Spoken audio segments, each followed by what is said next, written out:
Ajuda morta. Por que a ajuda não está funcionando e qual é o caminho melhor para a África? Dambisa Moyo. Este não é um audiobook da obra. Trata-se de uma análise em que faço ilações, comparações ou exemplificações para com a cultura política do dia ou eventos atuais.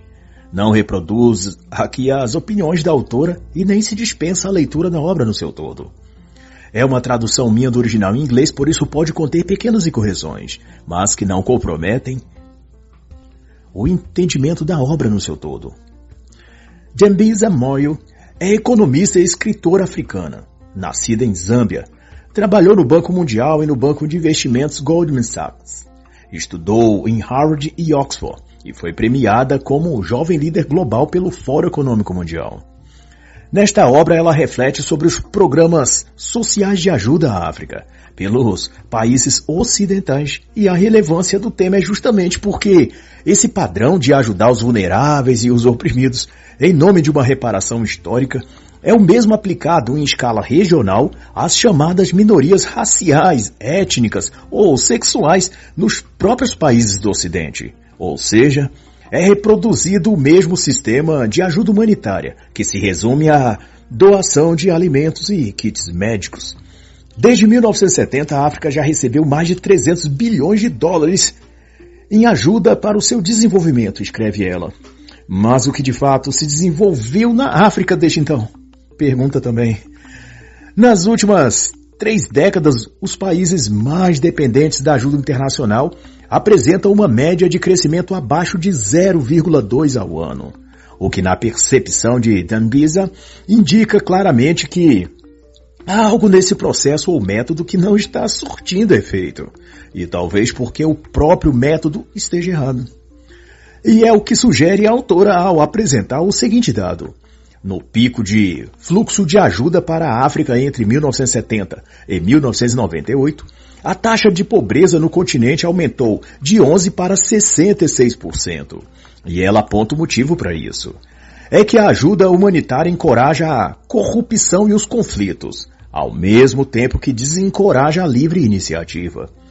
Já que as pessoas tendem a não se esforçar para obter algo por si mesmas e com esforço, se já estão recebendo de graça, sem nenhum esforço da parte delas. Estima-se que cerca de 10 bilhões de dólares recebidos de ajuda externa saem da África para contas particulares no exterior em forma de desvio e corrupção todos os anos. E a comparação possível aqui, eu comentando e não a autora, é que procedimento similar ocorre nos governos e gestão aonde partidos ou políticos assistencialistas comandam a máquina pública. Eles criam programas de assistência aos vulneráveis da sociedade para, no fim, operacionalizar na ampla maioria das vezes uma rede de corrupção e desvios de dinheiro. E a doutora Moyo expõe isso em forma de uma comparação. Há 30 anos atrás, da época que o livro dela foi publicado, se contarmos agora, podemos calcular pouco mais de 50 anos atrás. Naquela época, a China não equiparava-se nem a Burundi, Malawi ou Burkina Faso, que estavam à frente economicamente dos chineses. E o que alavancou a China e não esses países africanos foi o investimento maciço do governo chinês em exportações, em vez de ficar recebendo ajuda em doações humanitárias. Na contramão de qualquer país que queira se desenvolver, a ajuda e assistência social só aumenta a corrupção, a pobreza e a dependência interminável de mais ajuda. Estamos numa cultura da ajuda, diz a autora. Um direcionamento ou condicionamento mental onde prevalece a crença de que dar esmolas aos pobres é a coisa certa a fazer. Mas, porém, aqueles que recebem nem sempre têm a intenção ou capacidade de aplicar aquilo doado para o seu benefício ao longo prazo. E continua assim, na mesma condição de pobreza, independente de quantas esmolas receba. Nos últimos 50 anos, escreve então Dambisa, mais de $1 bilhão em ajuda financeira foi transferido dos países ricos para a África. Mas a questão é que a ajuda que os europeus e americanos enviam à África consiste principalmente em dinheiro enviado diretamente para as contas dos governos desses países ou de ONGs instaladas lá com propósitos supostamente humanitários. Mas contrariando esse método de ajuda aos pobres, Dambisa Moyo reforça que esse tipo de sensibilidade liberal em torno da África também faz parte de um teatro das aparências, em que alguns lucram exibindo virtudes que não têm. Figuras da comunicação social, estrelas de cinema ou lendas do rock, diz ela, abraçam a ajuda e fazem proselitismo com a necessidade dos pobres. E fazem da caridade deles uma indústria do entretenimento, até pressionando governos a dar mais ajuda à África.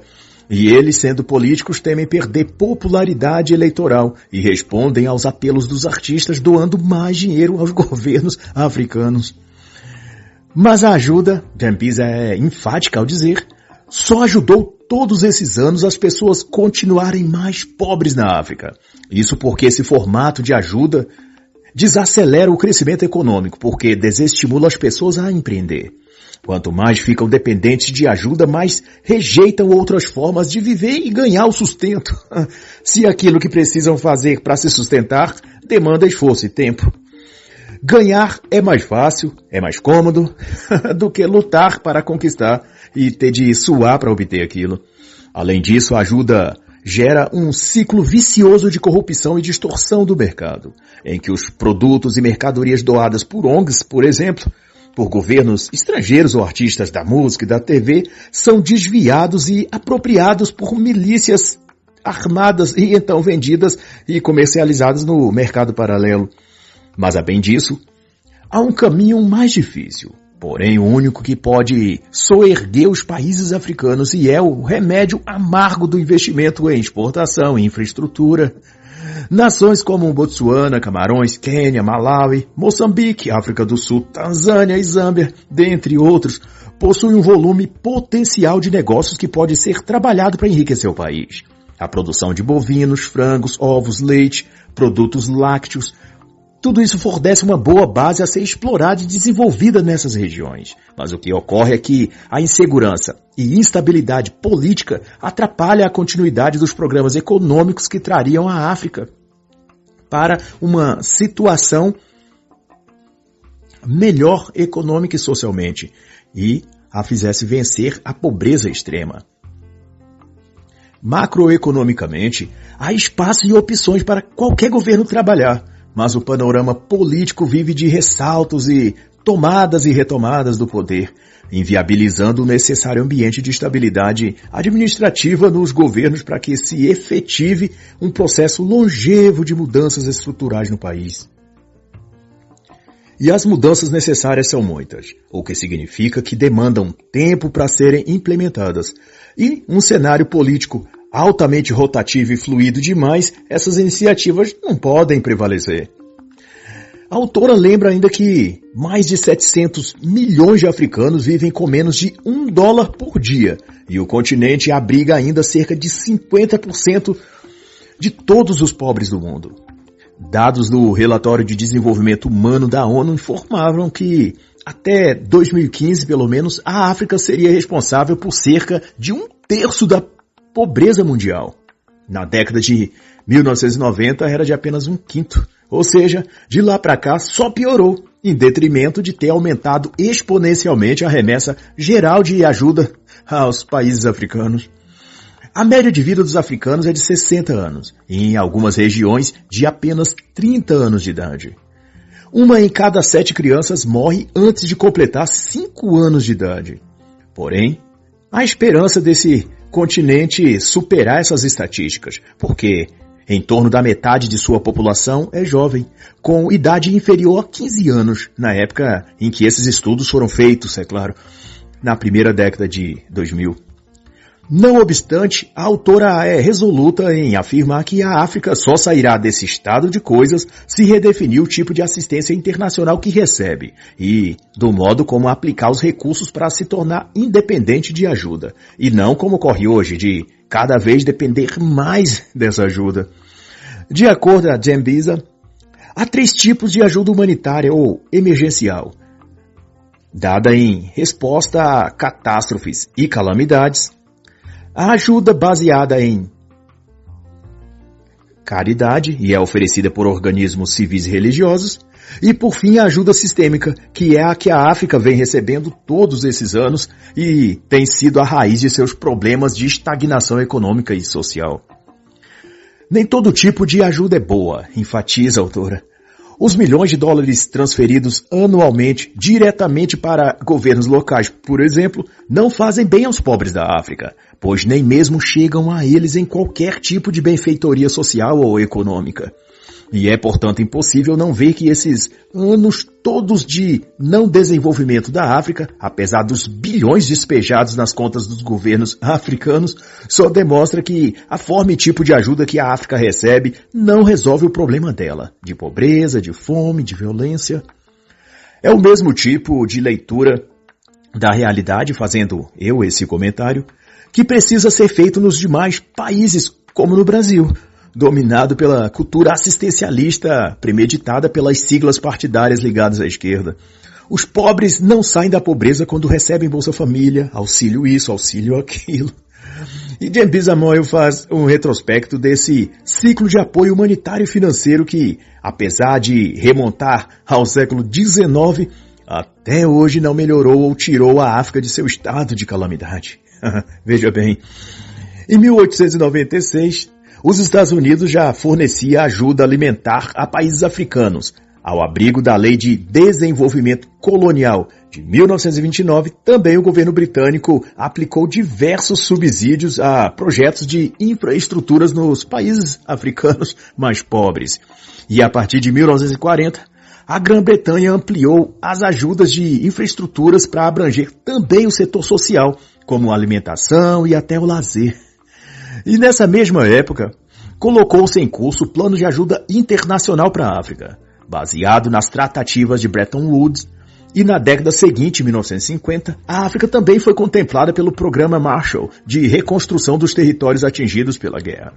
Diversos países do continente foram também ajudados na década de 1960, 1970, 80, 90, tudo sob argumentos das nações europeias e Estados Unidos de que era fundamental o apoio financeiro e econômico à fome e à pobreza nos territórios africanos. E nessa época falava-se em estabilidade social, política e econômica para a África. E milhões de dólares eram então doados. E nesse ponto a autora volta os olhos para um aspecto bastante emblemático no contexto da ajuda que os países davam à África no pós-Segunda Guerra. Ela aborda que Estados Unidos e União Soviética travavam uma guerra fria, onde estava em xeque qual ideologia prevaleceria no mundo, o capitalismo ou o socialismo ou comunismo. Nesse âmbito, ambos passaram a dispensar ajuda financeira e de outros tipos a países do continente africano. Os Estados Unidos, para abrir esses países para o livre mercado e democracia. Já a União Soviética, financiando o oposto, dava volumosas somas de dinheiro a governantes que coordenassem seus países para o comunismo, como no Congo, Etiópia e outros. A tática era fazer dessas nações satélites da União Soviética, e à medida que esses líderes aderiam ao comunismo, suas populações eram mais empobrecidas do que antes, porque a política comunista não se voltava para a industrialização e abertura econômica, mas sim para o fechamento de suas fronteiras, investimento militar para assegurar o poder desse líder e, consequentemente, a instauração de uma ditadura. A União Soviética não doava milhares de dólares aos governos africanos para fazer a nação crescer e prosperar. O que queria era espalhar a ideologia marxista e criar um bloco de poder para rivalizar com os países ocidentais. E quanto mais o Kremlin ajudava a África, mais estagnava e piorava a vida dos africanos e menos democracia havia. Moyo reflete nessa questão, contando que Gana, para se ter ideia, mesmo após tornar-se independente em 1957, continuou recebendo ajuda financeira britânica, em torno de 90 milhões de dólares. A Zâmbia, Quênia e Malawi também, mesmo após sua independência, lá pelos anos de 1960, receberam nessa década cerca de 315 milhões de dólares cada um. Todo esse volume de dinheiro era para reconstruir e estruturar esses países social e economicamente e torná-las nações dignas e capazes de se levantar econômica e politicamente. Mas não foi isso que aconteceu. Graças a políticas de viés progressista, esses países continuaram muito pobres e ainda mais dependentes das nações estrangeiras, porque a mentalidade não era se desenvolver e tornar-se autônomos, mas de oficializar um programa de recebimento perpétuo de ajuda, à semelhança, digo eu e não autora, dos projetos assistenciais que a esquerda aplica aos estados e municípios quando está no governo. Ela cria programas assistencialistas ad aeternum, sem nenhuma porta de saída ou escape, tudo com a intenção de sequestrar a mente e o voto das pessoas e mantê-las para sempre prisioneiras de suas necessidades materiais. Mas como não surtiu efeito nenhuma dessas políticas assistencialistas à África após 1970, aprove ao Consórcio Internacional de Ajuda à África mudar de estratégia. Passou-se a querer então que os governos africanos usassem essas ajudas financeiras para reconstruir seus países em termos de aeroporto, indústria, comércio, estradas e também ferrovias. O foco da ajuda internacional, segundo os discursos dos europeus e norte-americanos, deveria ser, dali para frente, a pobreza. O combate à fome e doenças passariam então a ser o alvo da ajuda humanitária, e isso veio motivado pela crise de petróleo, ocasionada em retaliação ao apoio dos Estados Unidos a Israel na guerra do Yom Kippur pelos árabes. Nos meses seguintes, o preço da gasolina quadruplicou, causando um desajuste na economia global. E com isso, os bancos internacionais optaram por conceder ainda mais crédito aos países africanos, a título de que eles conseguissem alimentar sua população, que se via a enfrentar condições ainda piores do que o restante do mundo. Ou seja, as taxas de juros baixíssimas oferecidas aos governos desses países e o excessivo volume financeiro disponibilizado incentivou um após outro país africano a também contrair empréstimos internacionais, mesmo que não tivessem, eles sabiam disso, como pagar depois, o que ficou mais à frente acordado como ajuda humanitária sem obrigação de pagar. Gana, para se ter ideia, enfrentava uma inflação de 30% em 1975 e um PIB com queda de 12%. Depois, um escalonamento da inflação em 116% em 1977. E nesse período também o Congo igualmente se deparava com uma inflação de 80% em 1970, de 101% em 1976 e por aí subindo. Orientados então pelo Banco Mundial, o Reino Unido lançou o programa Mais Ajuda para os Mais Pobres e os Estados Unidos o programa Alimentos para a Paz, que destinava mais milhões de dólares para os países africanos com renda per capita inferior a $300.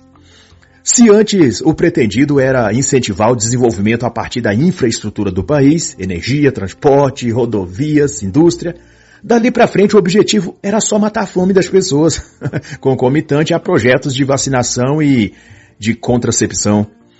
E no final dos anos 1970, o montante de dinheiro sendo doados à África era 50% maior do que nos anos anteriores. No entanto, apesar da ajuda destinada ao alívio da pobreza, diz a autora, os países beneficiários desses programas, como a Zâmbia, por exemplo, viram seus níveis de pobreza dispararem e as taxas de crescimento despencarem. No final de 1970 e início de 1980 já tinham sido 36 bilhões de dólares direcionados à África para dirimir sua pobreza. Um a um, Angola, Zâmbia, Moçambique, Congo, Camarões, declararam oficialmente ao Banco Mundial que estavam ainda mais pobres e impossibilitados de honrar quaisquer compromissos financeiros que tivessem assumido com aquela instituição. E Dembsa elenca, com sabedoria, que esses pacotes de ajuda não deram resultados porque estavam centrados em governos e não na iniciativa privada. O setor privado é que, ao fim das contas, sustém a economia de um país, gerando empregos, serviços e fazendo a economia girar. Até mesmo o governo ou o Estado, no modelo econômico de livre mercado, acaba sendo sustentado pela indústria e comércio ao pagarem os seus impostos. Mas se, porém, o governo recebe diretamente os recursos financeiros, ele deixa de investir na indústria e comércio e o país não gera um círculo de ativos, nem cresce para gerar empregos. Sem empregos, a população não tem outro meio de subsistir a não ser pelo recebimento de esmola estatal, em forma de cesta básica, de auxílio mensal para isso, aquilo, para comprar alimentos, para cuidar da saúde, sei lá. A nação nunca sai da linha da pobreza extrema, é isso que acontece. E para efeito de ilustração, basta o leitor, eu fazendo esse comentário, ter em mente o que acontece no Nordeste brasileiro. Não se é investido nos municípios, na sua infraestrutura, nem iniciativa privada, mas limita-se em fornecer assistência imediata em auxílios, carros-pipa, cesta de ajuda básica, de modo a prender as pessoas da região eternamente no ciclo de dependência, aonde nunca conseguem viver e se sustentarem a si mesmas. Vivem como fantoches eleitorais do governo de ocasião, que os mantém reféns das políticas públicas assistencialistas geração após geração. O modelo econômico liderado pelo governo da União Soviética, a autora também faz essa observação, parecia funcionar bem. E isso fez com que os países recém-independentes na África quisessem, naquele período, experimentar aquele sistema de gestão.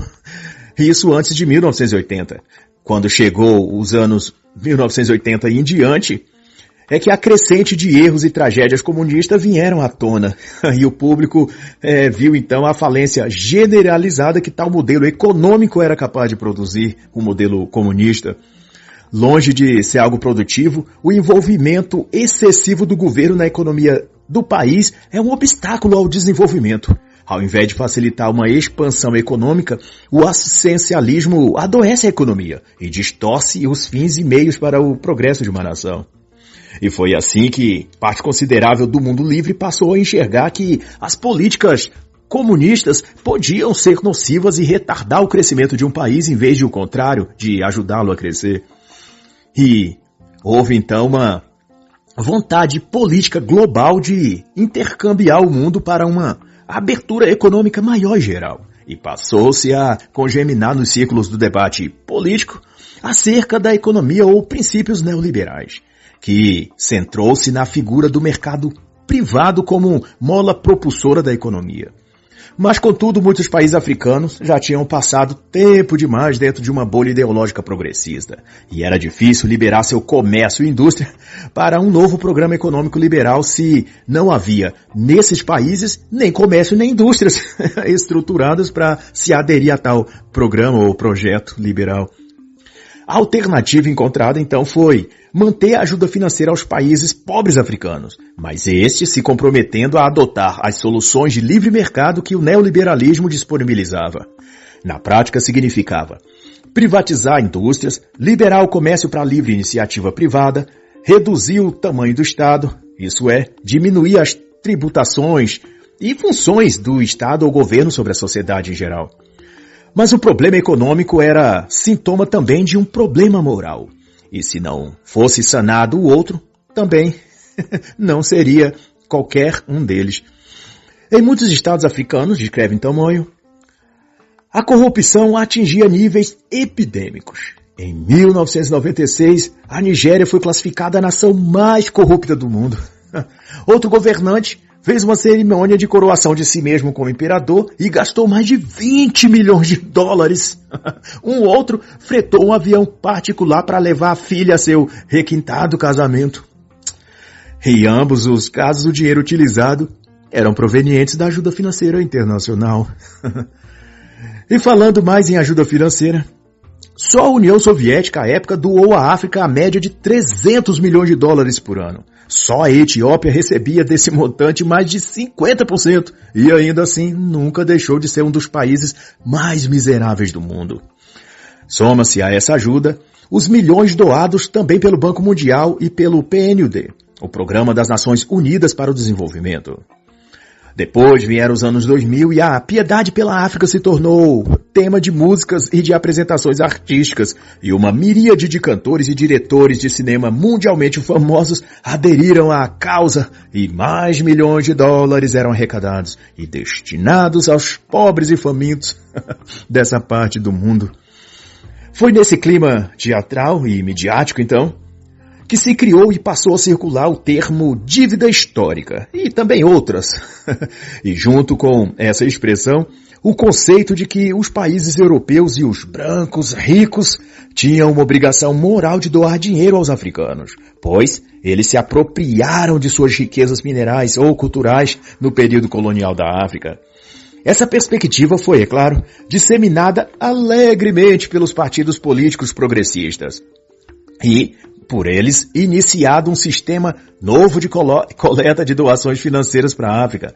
Só que dessa vez, não para os governantes dos países pobres, mas para ONGs principalmente, que seriam, a partir dali, os intermediadores do dinheiro e da ajuda humanitária internacional.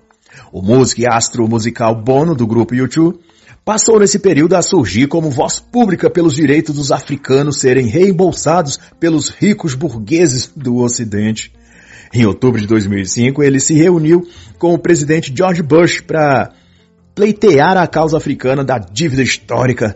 E nesse tempo todo, nenhum dos líderes políticos e gestores dos próprios países africanos que desviaram milhões foram culpabilizados pela situação de seus países. O homem branco capitalista era o único monstro nesse filme de terror trash que a mídia especulosa estava a criar. Mas como em todos os outros casos, o novo sistema de ajuda fez tanto efeito quanto os antigos, ou seja, não funcionou. O que pode ser resumido então nas palavras do presidente da Ruanda: a grande parte da ajuda, disse ele, os cerca de 300 bilhões de dólares destinados à África desde 1970 não surtiu tanto efeito no desenvolvimento dos países ajudados, porque foram gastos na criação e manutenção de regimes políticos e não diretamente na indústria, comércio ou infraestrutura para os povos desses lugares. E no fim, tudo se traduz em: um país diminui e empobrece quando segue diretrizes econômicas e sociais progressistas. Fechamento econômico, burocracia estatal, altos impostos para o empreendedor, baixo investimento em tecnologia e cerceamento das liberdades. Já ao contrário disso, o país cresce e se desenvolve quando pratica medidas econômicas e sociais equilibradas e livres. Ou seja, mercado econômico aberto à concorrência, política monetária estável e também aberto aos investimentos externos, disciplina fiscal que equilibra os gastos do governo abaixo do que arrecada e pouca intervenção estatal nos assuntos sociais em geral. Ou seja, todas essas receitas prescritas desde há muitos anos pelo modelo capitalista de gestão econômica, que muito embora não seja perfeito e nem esteja isento de erros, ainda assim é o que melhor funciona quando posto em prática. O que também não significa que não possa ou que não deva ser lapidado.